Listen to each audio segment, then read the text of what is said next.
Okay, good morning, good evening, good afternoon, class, whenever you're watching this. So, in the previous lecture, we covered electroplating. Now, we are going to cover electro-refining. तो जैसे हमने देखा कि हम कुछ metals को दूसरे metals superior metals को इन्फीरियर मेटल्स के सरफेस पे कोट कर देते हैं, जिसके कारण हमें या तो एंटी कोरोसिव मटेरियल्स मिल जाते हैं. फॉर एग्जांपल, कोटिंग ऑफ निकल on the surface of iron results in a formation of a coating which will not get rusted easily and very cost effective since it enhances the life of the metal for a long period of time. Secondly, we saw that silver spoons which we see in the expensive restaurants are actually not made up of silver. They're silver coated ones because you may not know if someone decides to steal them, rob them, ढाप के घर पे लेके चले जाएंगे और बोलेंगे देखो हमारे पास चांदी का चम्मच है. Okay, so jokes apart, that is was the purpose for electroplating. Now we are coming to the very industrial aspect of using electrical current for the purification purposes, that is called as electrorefining. So the definition is, it is a process by which metals containing impurities are purified electrolytically to give a pure metal. मतलब हम क्या कर रहे हैं, हम लोग एक metal को ले रहे हैं जिसमें impurities होती है, उसको एक इलेक्ट्रिकल करंट से पास करके उसमें से प्योर मेटल एक्सट्रैक्ट करेंगे. The term refining means to make pure and electric means the method employed is to make the metal pure, that is the electrolysis, or we use the current. Okay, now we are going to study in this topic, basically we are going to study electrorefining of copper. तो पहले हम data देख लेते हैं, बाद में we'll come to the direct refining part. So the electrolyte that we use over here, again if you remember from our previous lecture, कि जो चीज़ का एक्सट्रैक्शन या प्यूरिफिकेशन करना है उसी का एक्वियस मीडियम हमको यूज़ करना है. तो अगर हम कॉपर को रिफाइन कर रहे हैं तो यहाँ पे प्यूरिफिकेशन के लिए भी हम किसको यूज़ कर रहे हैं, कॉपर सल्फेट के सोल्यूशन को यूज़ कर रहे हैं. ठीक है. Second cheese, nature of electrode, cathode pure thin sheet of copper, anode impure block of copper metal. Now if you remember very carefully, anode पे हम इम्प्योर ब्लॉक रख रहे हैं, कैथोड पे हम प्योर ब्लॉक रख रहे हैं. इसके पीछे का रीज़न क्या है, I just explain to you in a just, but अभी के लिए फिर समझ लीजिए कि कैथोड पे हम क्या रख रहे हैं, pure thin sheet of copper, और एनोड पे क्या रख रहे हैं हम, impure block of metal. Okay, electrode reaction क्या हो रहा है ज़रा देख लेते हैं. कैथोड पे हमने क्या रखा है, pure thin sheet of metal. तो वहाँ पे क्या हो रहा है, कॉपर के जो प्योर इम्प्योर आयंस है, जो basically that thick block of metal से आए हैं, वो 2 इलेक्ट्रॉन गेन करके है एनोड पे and copper is deposited.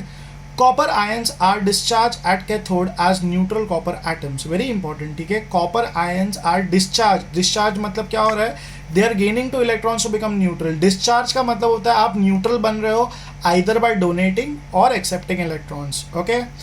Thus pure copper is deposited on thin sheet of pure copper placed at the cathode. ठीक है. एनोड पे क्या रिएक्शन हो रहा है, एनोड पे हमने क्या रखा है, एनोड पे हमने इम्प्योर ब्लॉक ऑफ मेटल रखा है.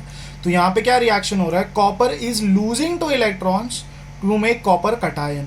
ओके, और यहाँ पे हमने सिंस देखा है कि हमने उसको थोड़ा एसिडिफाइड रखते हैं हम हमारे सोल्यूशंस को, या फिर हमने जो इलेक्ट्रोलाइट सोल्यूशन यूज़ किया इट कंटेन सल्फेट आयंस. तो सल्फेट और हाइड्रोक्सी आयंस दोनों प्रेजेंट होंगे एनोड पे, but neither will be discharge.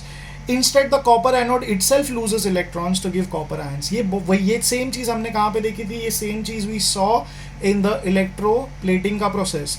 हम एनोड पे वही चीज़ें रखते हैं जिनको हमें बेसिकली सेंड करना है towards the negatively charge cathode.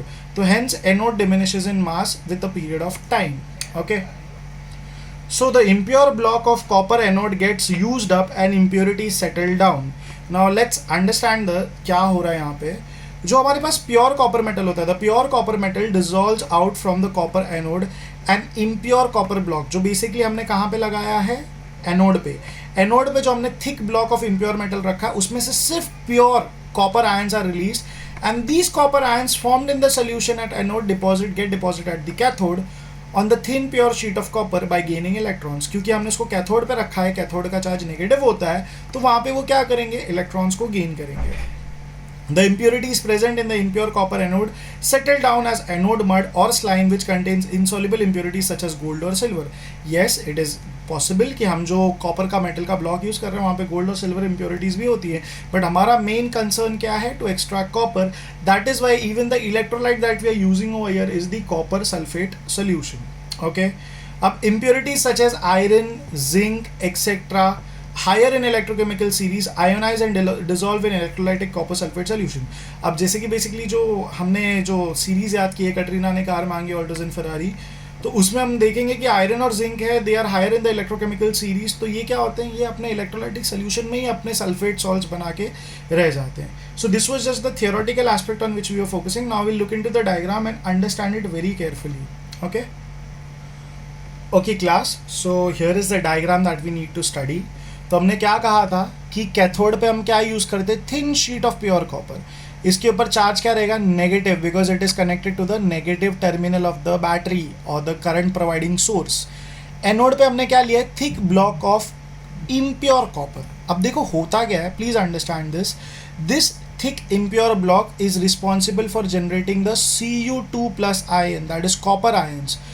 तो अब ये जो कॉपर आयन्स है वो किस में माइग्रेट करते हैं, CuSO4 कॉपर सल्फेट के सोल्यूशन से माइग्रेट करते हैं।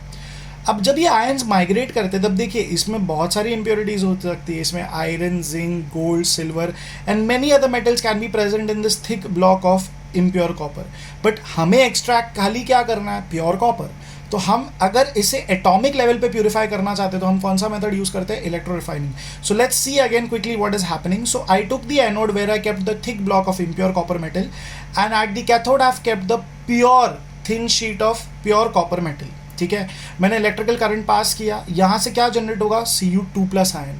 अब कॉपर का 2+ जो आयन है वो ये CuSO4 सोल्यूशन में से ट्रैवल करेगा और रीच किसके पास करेगा, कैथोड के पास। कैथोड के पास चार्ज क्या है, नेगेटिव, तो कॉपर के पास चार्ज क्या है, positive. Opposite charges attract each other, so Cu2+ will be attracted over here to the given cathode. अब होगा क्या, if you keep on this reaction continuously going, after a certain period of time you will see a reversal in the rule। इसका जो size है वो बहुत कम हो जाएगा और नीचे बहुत सारी, ये जो एनोड मट देख रहे हो इसमें बहुत सारी गंदगी जमा होने लगेगी और यहाँ पे ये जो ब्लॉक है इसका साइज काफ़ी ज़्यादा इंक्रीज हो जाएगा। इसके पीछे का लॉजिक क्या है, क्योंकि with time slowly and steadily क्या होगा, कॉपर इस थिन शीट पे डिपॉजिट होने लगेगा और इसका साइज हो जाएगा इंक्रीज। और सिंस इस block, impure block of copper में से कॉपर आयंस कंटिन्यूसली डिस्चार्ज हो रहे हैं तो इसका साइज क्या हो जाएगा, डिक्रीज। और यहाँ पे डिपॉजिट हो रहे हैं तो इसका साइज क्या हो जाएगा, increase. So that was in a summary electrolysis और electro refining of copper metal. Okay, thank you for your time.